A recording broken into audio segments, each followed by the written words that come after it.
Even in the act of meditation, most people are actually saying, oh, I am meditating.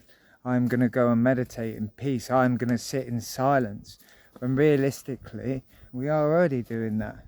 If we sit there, we don't need to confirm this or have the idea that we're doing it, because we're already doing it just by being. And this is where the total relaxation, the 100% letting go, the 100% being comes through, the effortless state that we are, the effortless being that we are, natural peace. This is when I talk about being and effortless, where it actually comes from. It's coming from the act of not doing anything, because knowing already that you are all that you need to be, and everything, the pure awareness is already there.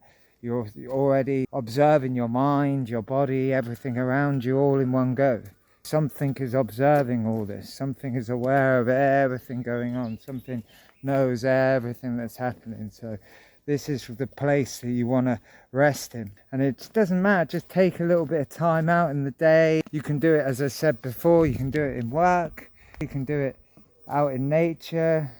The more you do it, the more that you're sort of building on this letting go process. And as I said, stripping out your house and throwing all your baggage and stuff that doesn't belong to you anymore, till eventually the house and you are just clear, and all that's left is this pure awareness, which is naturally at peace, no effort. So yes, you get yourself to the art of doing something without actually doing it. Got a bit of a dichotomy. So inside, you're not doing anything, you're just relaxing in that natural state. But outside, you are actually doing something, like going for a walk in nature, being silent. Even inside, you might not actually be silent, but you are observing yourself. So your mind is the one that's not silent.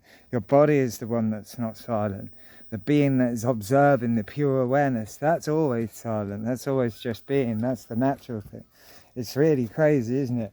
When you think we must work so hard to not be happy. We must work so hard to not be in this state of pure awareness. So after a while, you would have spent so much time in just being in silence and just breathing and putting your attention on things, and not having to worry about anything like that or what you're up to.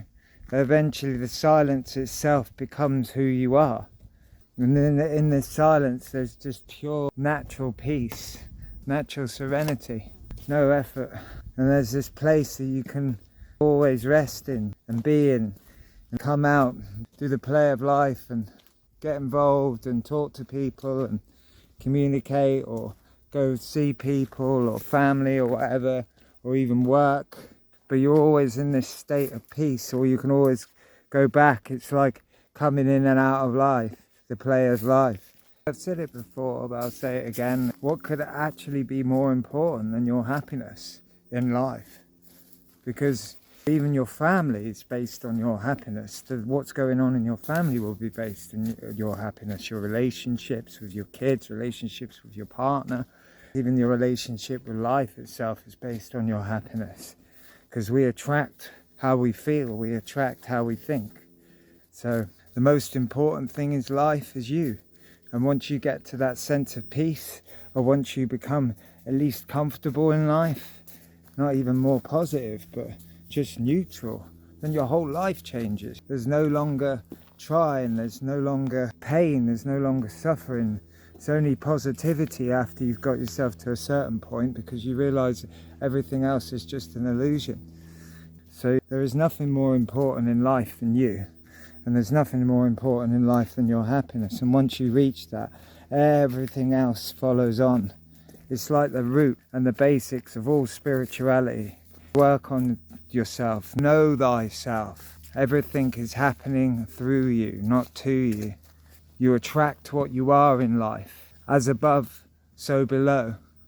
All these concepts, all these ideas, they're just life, and that's what they're trying to teach you, is the laws of life. So when people think, oh, my happiness is driven by other people's happiness. Well, you can't always make people happy. That's just the way life is. And if you're not happy yourself, and you can't even make yourself happy, then what really good use is that, making other people happy? Once you get true happiness yourself, it's the biggest gift you can give to anyone, and the biggest gift you can give to humanity, your family, is to show them how to be happy and naturally at peace, or even just naturally at peace. Well, yeah, I said before, happiness and unhappiness, what goes up must come down, and that's very true. But when you get to a certain natural state of peace, you can put your attention on the things that make you happy and just not go overboard with it. Do you know what I mean? You sink yourself into it, but you always know that that is just a state of being, and at the end of the day, it doesn't really matter. And if you run into something that you're not really into and it's not making you feel good, then you can just let it go through you eventually. Don't pay it any attention. Breathe it out. Do whatever you need to do. Let it go. But eventually you don't get those feelings coming through as much, and you just don't pay things attention that are not worth paying attention to.